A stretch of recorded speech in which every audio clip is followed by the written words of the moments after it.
Gravitation नया chapter start करते हैं। इसको लिखिएगा।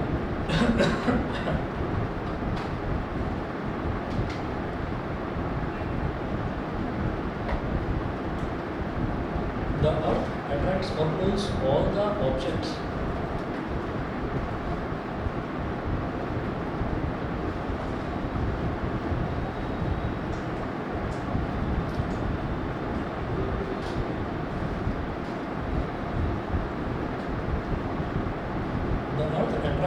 or pulls all the objects towards its center.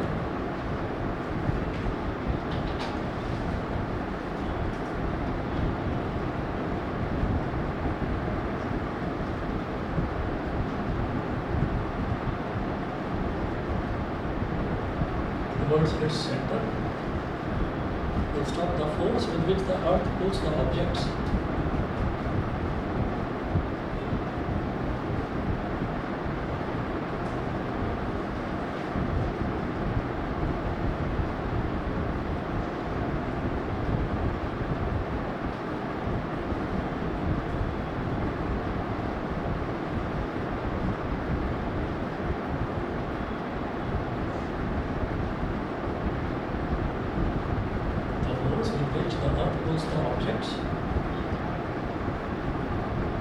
towards it is called the gravitational force of earth.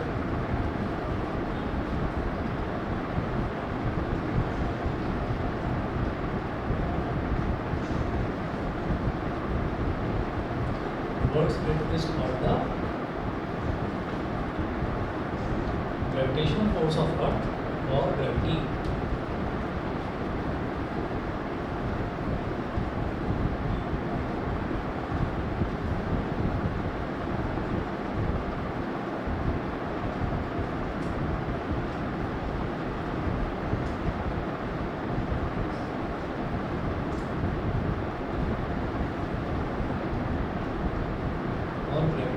First point, the earth attracts or pulls all the objects towards its center. वो जो अर्थ है, ये कोई भी ऑब्जेक्ट को हमने और उछाल दिया या रख दिया तो हर एक ऑब्जेक्ट को अपने सेंटर की तरफ अर्थ जो है हमेशा अट्रैक्ट करती ही करती है.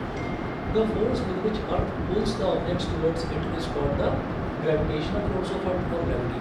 जिस फोर्स से अर्थ अपनी तरफ सारे ऑब्जेक्ट्स को अट्रैक्ट करती है उस फोर्स को हम ग्रेविटेशनल फोर्स ऑफ अर्थ बोल देते हैं या फिर ग्रेविटी बोलते हैं. ठीक है.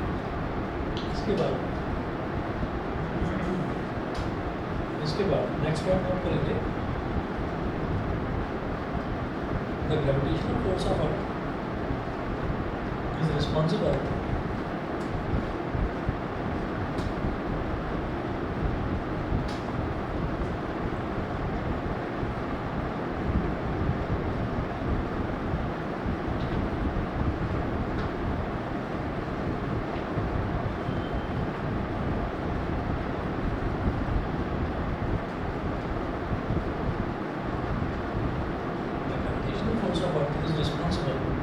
for holding the atmosphere above the earth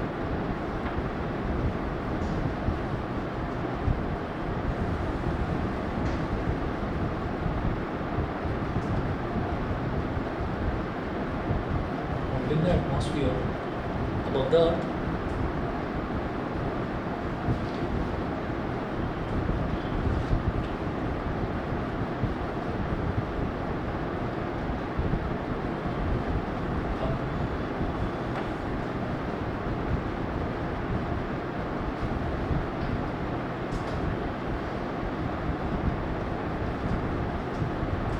above the earth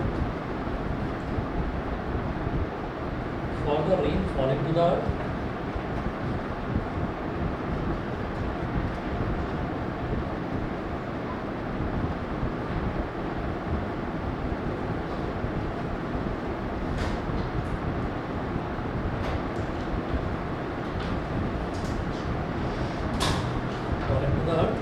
and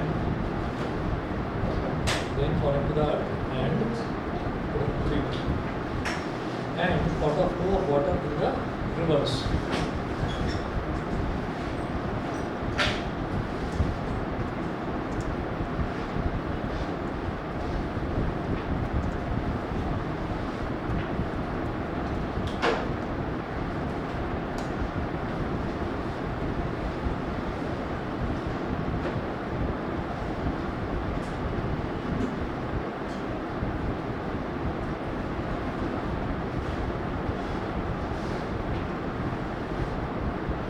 the flow of water in the rivers.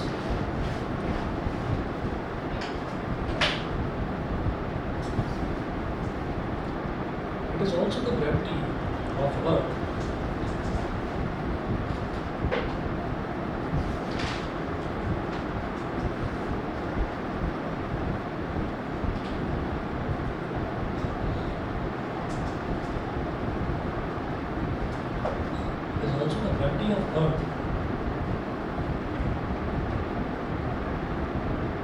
which keeps us firmly on the ground.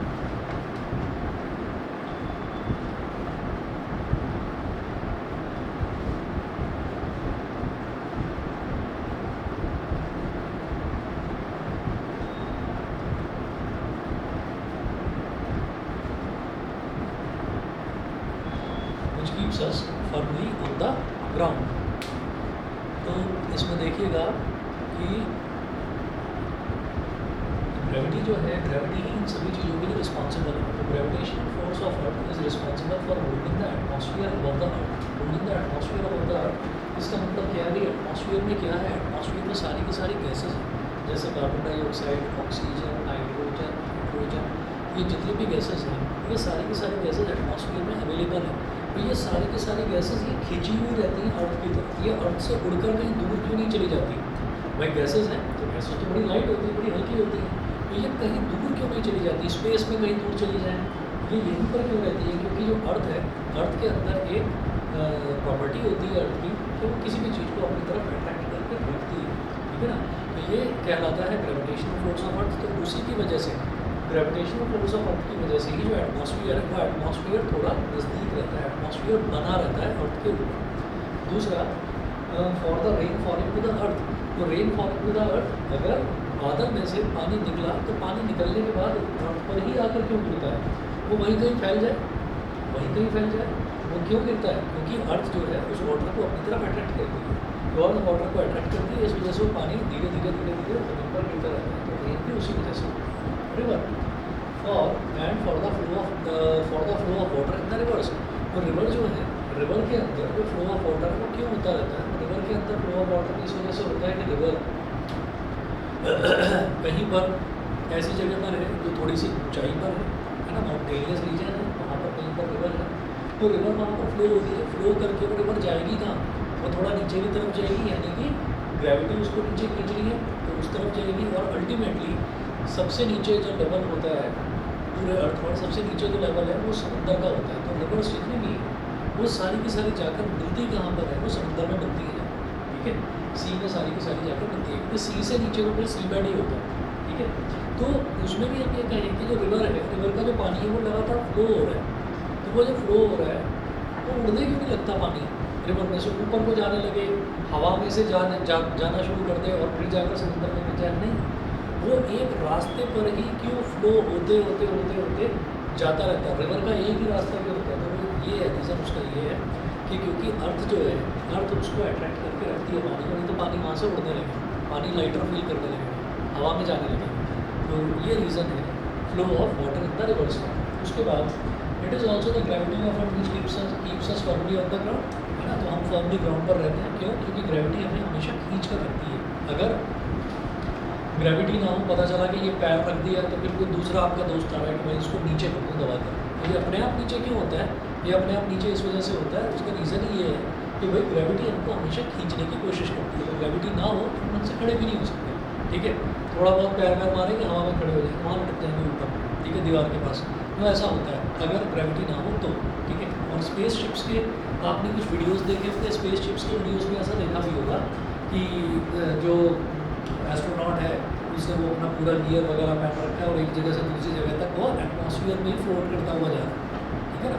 तो ये आपने देखा होगा. अच्छा जी, इसके बाद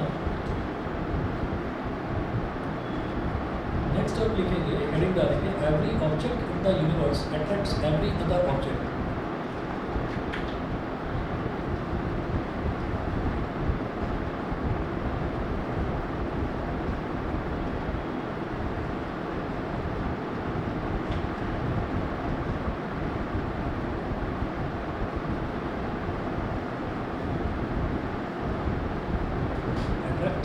every अदर ऑब्जेक्ट। ये भी बड़ा इंटरेस्टिंग कॉन्सेप्ट है कि इस पूरे यूनिवर्स में अगर कोई एक ऑब्जेक्ट रखा है तो वो दूसरे ऑब्जेक्ट को अट्रैक्ट करेगा ही करेगा। अच्छा, लिविंग या नॉन लिविंग, इन सारे ऑब्जेक्ट्स लिविंग हो चाहे नॉन लिविंग। मैं तो यहाँ लिविंग ऑब्जेक्ट बैठा हुआ, वहाँ पर वो सोफ़ा रखा हुआ है, तो क्या वो सोफ़ा मेरे को अट्रैक्ट कर रहा है या मैं सोफ़े को अट्रैक्ट कर रहा हूँ? तो मैंने हाँ कर रहा है अट्रैक्ट, तो आया क्यों नहीं मेरे पास? इसको तो मेरे पास आ जाना चाहिए था और ठक से टक्कर लग जानी चाहिए थी, या मैं वहाँ पर खींचा चला जाऊँ, मैं वहाँ पर टकरा दूँ, ऐसा नहीं हुआ। उसका रीज़न ये है कि जो फोर्स तो है दोनों के बीच में, सोफ़ा मुझे खींच रहा है, मैं सोफ़े को खींच रहा हूँ, तो फोर्स तो है हम दोनों के बीच में, लेकिन वो फोर्स फीबल है। फीबल मतलब बहुत वीक है, वो इतनी स्ट्रॉन्ग नहीं है कि वो हमको खींच सके। फॉर एग्जांपल एक मैग्नेट है, वो आयरन के पीस को, स्टील के पीस को, 4-5 पीसेस होते हैं, आयरन, स्टील, कोबाल्ट और निकल, ये 4 आइटम्स होते हैं। इन चारों को जो मैग्नेट है अपनी तरफ अट्रैक्ट करती है, ठीक है। तो तो तेज़ी से अट्रैक्ट करती है, इतना अट्रैक्ट करेगी कि वो खींचा चलाएगा और आखिर चिपक जाएगा उसमें, ठीक है। लेकिन हम ये कहेंगे कि मैं सोफ़े से क्यों नहीं चिपकता, सोफ़ा मेरे से क्यों नहीं चिपकता, उसका रीज़न सीधा सीधा ये है कि हम दोनों के बीच में फोर्सेस ऑफ अट्रैक्शन जो है वो तो है, लेकिन बहुत कम, ठीक है। अच्छा, तो ये कॉन्सेप्ट है कि every object in this universe, पूरे यूनिवर्स में जो भी ऑब्जेक्ट है वो दूसरे ऑब्जेक्ट को अपनी तरफ अट्रैक्ट करता ही करता है, रिपेल नहीं करता। रिपेल का मतलब तो होता पुश अवे, है ना, तो पुश नहीं करता है, अट्रैक्ट ही करता है।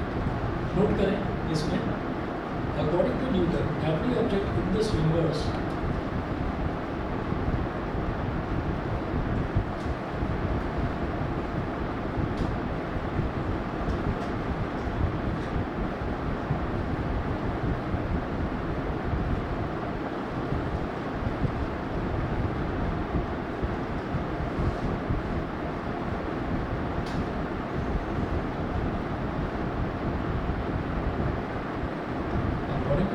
every object in this universe attracts every other body with a force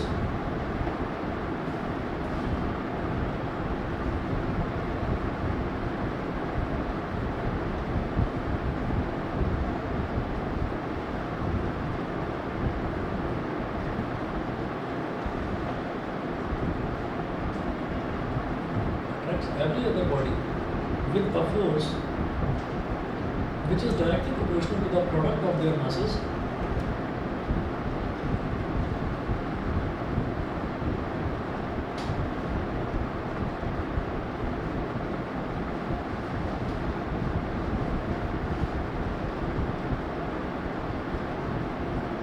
which is directly proportional to the product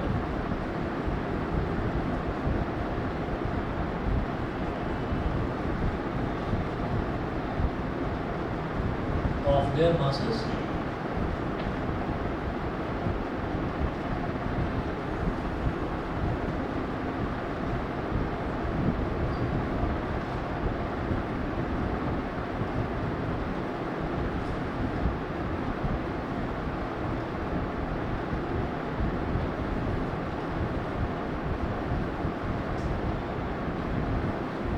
and inversely proportional to the square of the distance between them and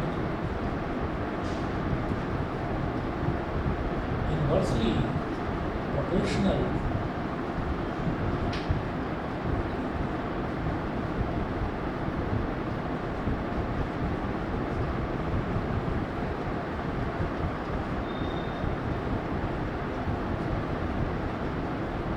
to the square of the distance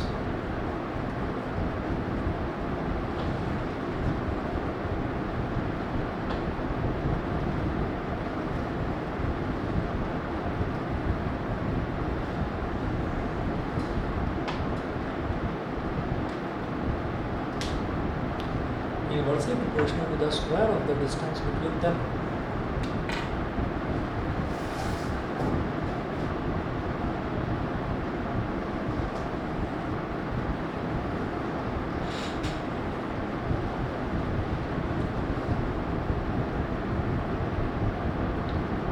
F is directly proportional. This is एक line और लिखी. This is called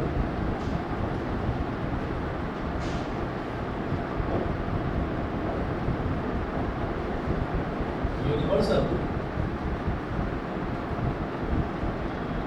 law of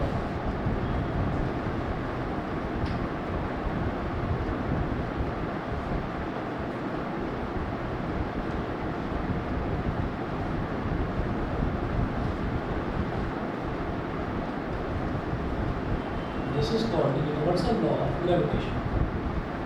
क्योंकि Newton ने दिया था, इसको universal law of gravitation कहते हैं। दूसरे न्यूटन ने ये बताया कि एक बॉडी दूसरी बॉडी को पूरे यूनिवर्स में हर एक बॉडी दूसरी बॉडी को अट्रैक्ट करती है with a force which is directly proportional to the product of their masses and inversely proportional to the square of the distance between them. तो यहाँ पर ऐसे लिख कर दिखा देंगे कि जैसे मान लीजिए एक बॉडी तो ये होगी बॉडी ए और एक बॉडी ये होगी बॉडी बी, और इन दोनों के बीच का जो डिस्टेंस है वो डिस्टेंस है स्मॉल आर, और जो बॉडी ए है इसका मास है m1 और जो बॉडी बी है बॉडी बी का मास है m2। तो न्यूटन ने ये बताया था कि जो फोर्स होगा इन दोनों बॉडीज़ के बीच में, जो फोर्स होगा वो डायरेक्टली प्रोपोर्शनल होगा इन दोनों के प्रोडक्ट्स के। ठीक है, तो फर्स्ट न्यूटन का ये ऑब्जर्वेशन था कि जो फोर्स है दोनों के बीच का force of attraction it is directly proportional to the product of their masses, directly proportional to the product of their masses. And second observation क्या था कि F is inversely proportional to the square of the distance between the. Inversely proportional समझ गए क्या होता है? Inverse proportion का मतलब ये है कि आर स्क्वायर अगर बढ़ेगा तो वो फोर्स कम हो जाएगा, आर स्क्वायर अगर घटेगा तो फोर्स ज़्यादा हो जाएगा।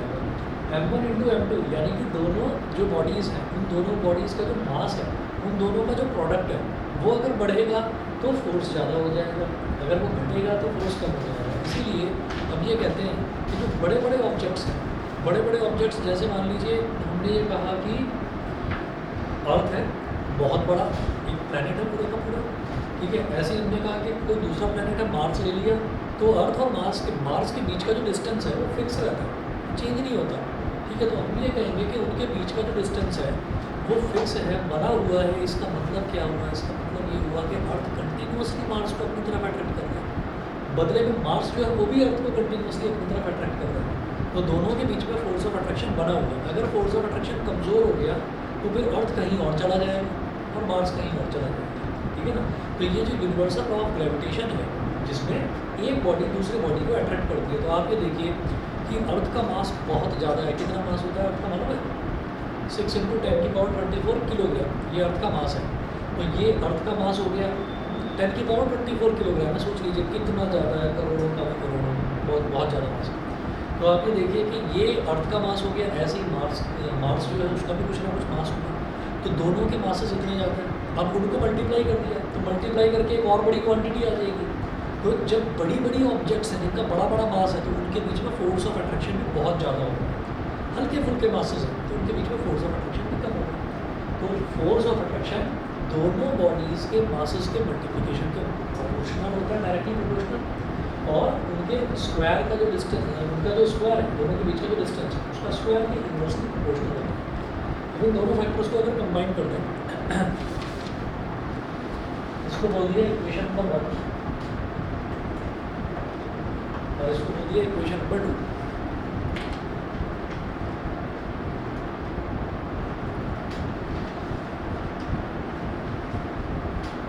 इक्वेशन 1 इक्वेशन यहाँ लिखेंगे कंबाइनिंग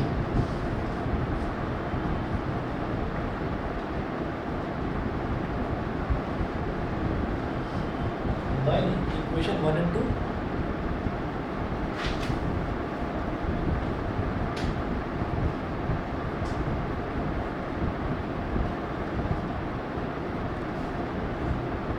ठीक है।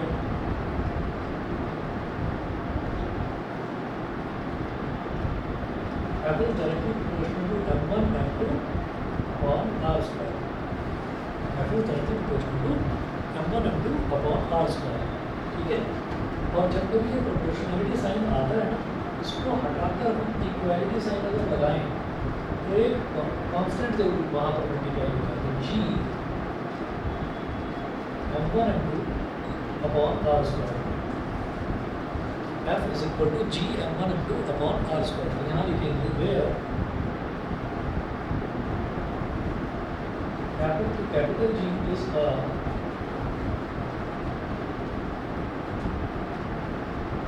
proportionality, capital G is a proportionality constant called universal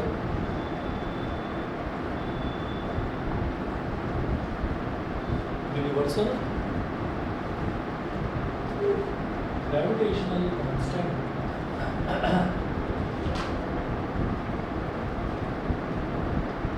called universal gravitational constant.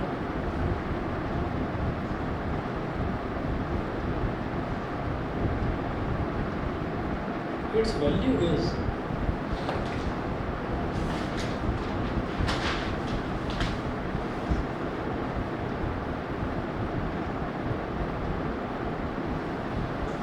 6.67 into 10 की power -11 newton metre square. 6.67 into 10 की पावर -11 न्यूटन मीटर स्क्वायर पर kilogram square.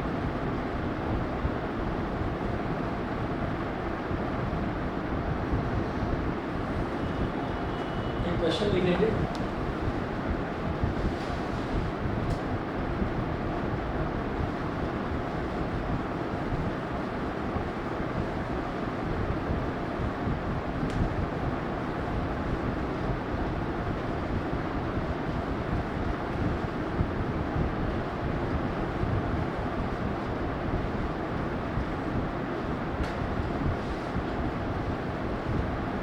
Question 1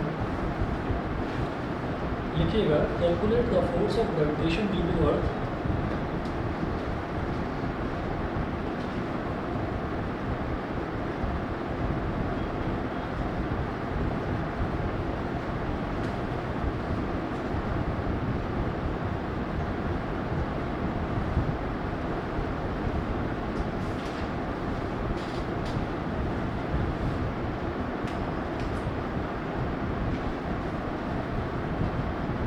Calculate the force of gravitation due to Earth.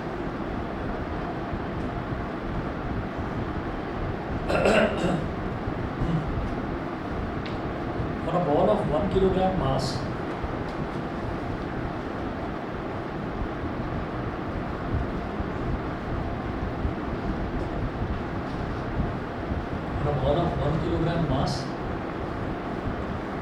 lying on the ground,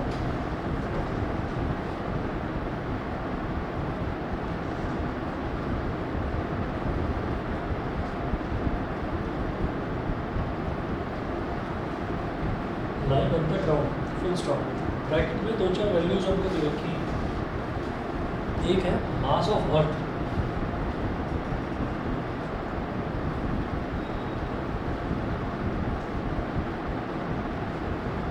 mass of earth is equal to 6 into 10 की power 24 kilogram. 6 into 10 की power 24 kilogram. दूसरा है radius of earth is equal to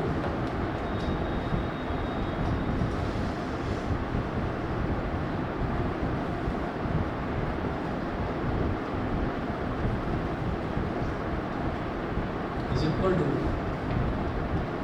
6.4 into 10 की power 3 kilometre.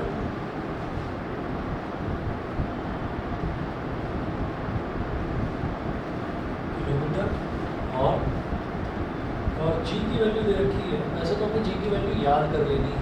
6.67 into 10 की power -11 ये value हमको याद होनी चाहिए. ठीक है, लेकिन कई बार किसी किसी क्वेश्चन में उसकी वैल्यू दे रखी होती है. तो यहाँ क्या दे रखी है? 6.7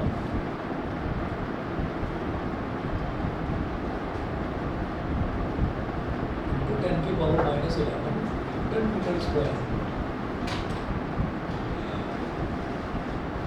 पर kilogram square. Newton metre square पर किलोग्राम स्क्वायर. ठीक है, तो लगभग वही है. 6.67 बोलो या 6.7 बोलो, एक ही बात है. तो अब आप ये देखिए